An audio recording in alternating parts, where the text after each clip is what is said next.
It's Friday again, and that means it's time for another spooky news video from Spooky Ventures. This time around, it's for October 14th, 2022. We're now just a little less than 2 weeks away from Halloween, or a little more than 2 weeks away from Halloween, I'm sorry.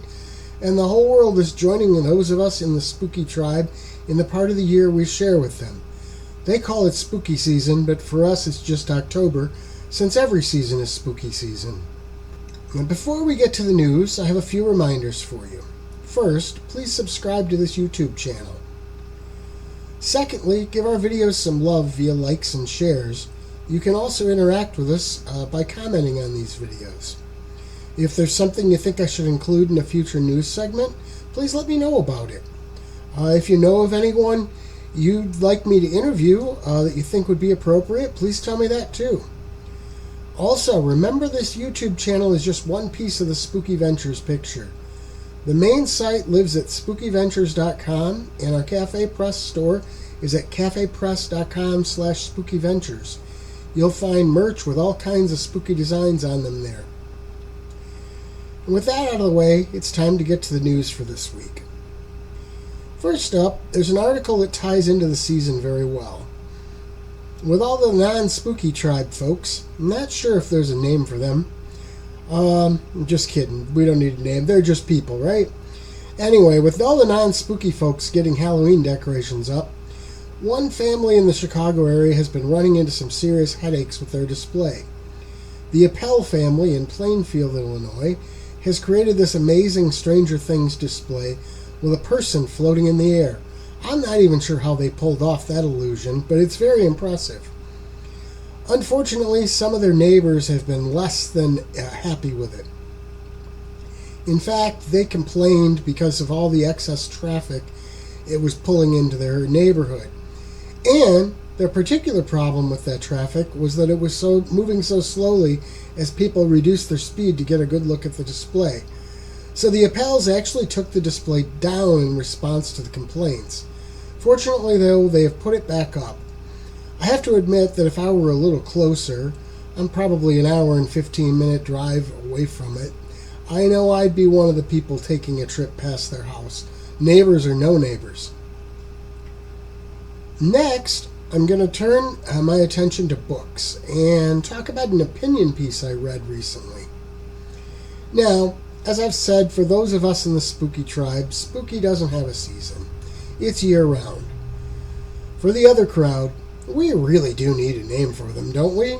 How about mundanes? I don't know. Another reason for you folks to interact. Tell me what we should call those not of our tribe. Now, be nice, though. Anyway, according to the piece written by Steph Oteri, people should read horror year-round for a number of reasons. Now, I'm going to include the URL and the sources at the end of this video, as I always do. I suggest you read the whole article, but I wanted to go over some of the highlights here. The author lists a number of reasons for the conclusion that reading horror year-round is a good thing, and I won't list all of them. Again, read the article. But I would like to mention a couple. First, horror provides a much-needed break from the horrors of the real world. Now, I think this one is actually really important right now. I mean, it might have something to do with the immediacy of it all, but I've lived through several decades in my lifetime, and I don't think I can ever remember a time when there were so many world issues of real importance threatening all at once. One way to get a break from the real horrors is to escape into some fantasy world where everything is great. Another answer, though, is to see a fictional world where other people are facing threats that are perhaps even more existential to them. It can provide a great distraction from our world for a time. Now, another reason listed is that horror, and by the way, these reasons fit with horror television and movies too, not just books, even though books is the subject matter of the article. But horror allows us to work through our fears in a safe and controlled way. The author doesn't mention it, but I've read this one before from a number of articles written by psychologists. So it's fairly sound advice from a psychological point of view, too. And for those of you like me who are horror creators in one way or another, it's a reason to hold our heads up.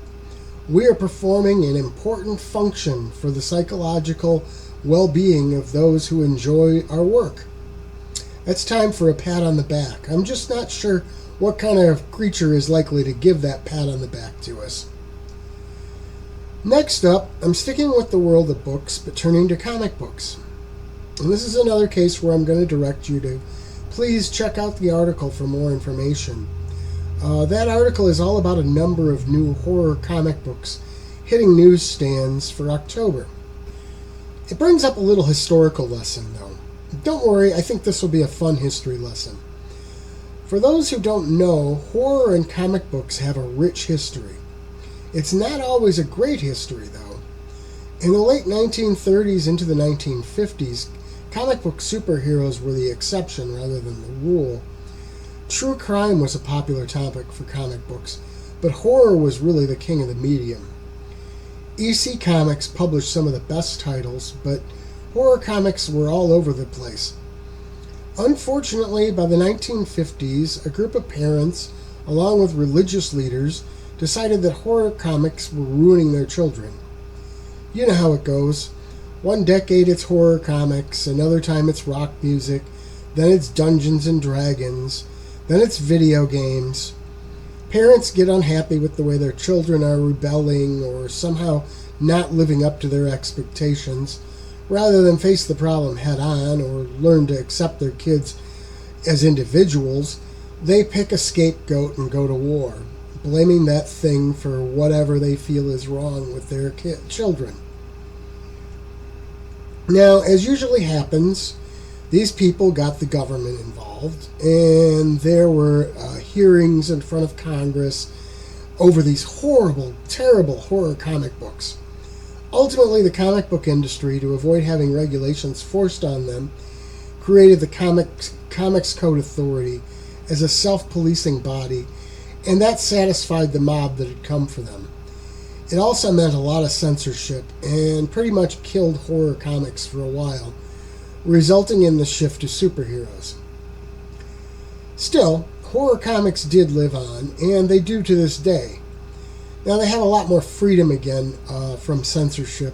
That all that Comics Code Authority thing kind of died out. And again, I want you to check out the article, but I wanted to mention a few of the titles that I found in the article that were particularly noteworthy. First up, I mentioned that some horror comics lived on. Marvel had a few horror titles in the 1970s. Tomb of Dracula was one of the best of those. And this month, the first issue, which was originally published in 1972, has been reproduced as a new comic. Original comics can sell for hundreds of dollars, so this is an affordable way to experience a great comic book for yourself. An anthology comic from Marvel, Crypt of Shadows #1, is coming out mid-month. It is particularly relevant right now because it features a number of characters that have been in recent Marvel shows on Disney+, namely Moon Knight, Werewolf by Night, and Man-Thing. And speaking of Moon Knight and Werewolf by Night, Moon Knight Annual #1, coming on the 26th, will feature both of those characters. The same date sees the release of Creepshow from Image Comics. The anthology and second printing of the first issue, this one should be something well worth picking up. In many ways, Creepshow captures the spirit of the old C comics better than just about any other comic since then has. Again, be sure to have a look at the article for some other titles on the way, but those were the ones that really grabbed my attention and spoke to me. Turning to movies, I want to talk about a movie that is coming up that ties into something I've been really passionate about for a while. Putting the spooky back into Christmas.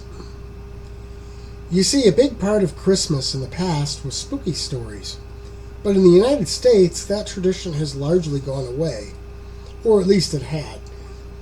There are stirrings of a return. I know I published a collection called Horrifying Holidays last year, and have a new collection of vintage spooky Christmas tales coming on November 1st under the title Put the Spooky Back into Christmas.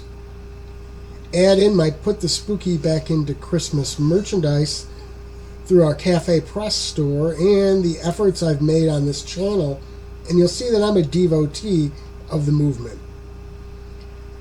Well, a new movie coming in December is also part of it. That film is titled The Mean One, and it's a retelling of The Grinch as a horror movie. It's going to be streaming for free in the US starting on December 15th, but I'm not sure just where it'll be streaming. That brings us to the end of our news items for this edition of Spooky News. As always, though, I'll finish things off by having a look at our spooky calendar. Remember, you can always find that calendar at spookyventures.com.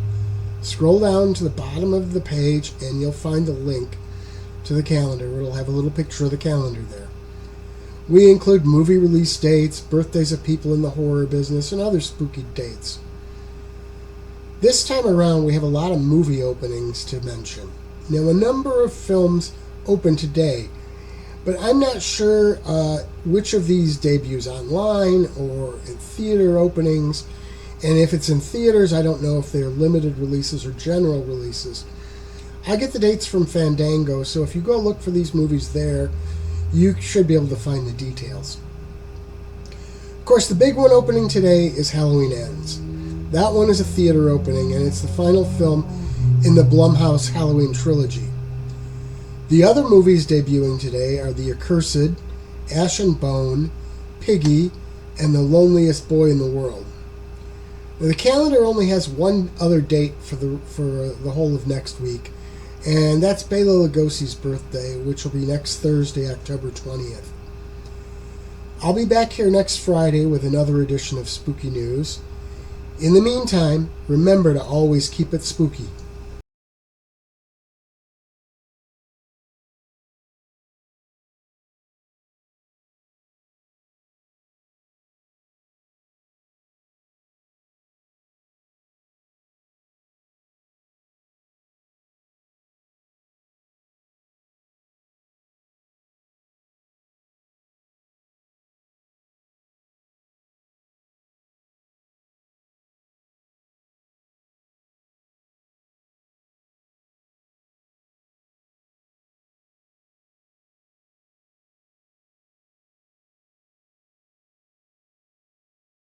Spooky Ventures is the home for spooky content and spooky merchandise on the web.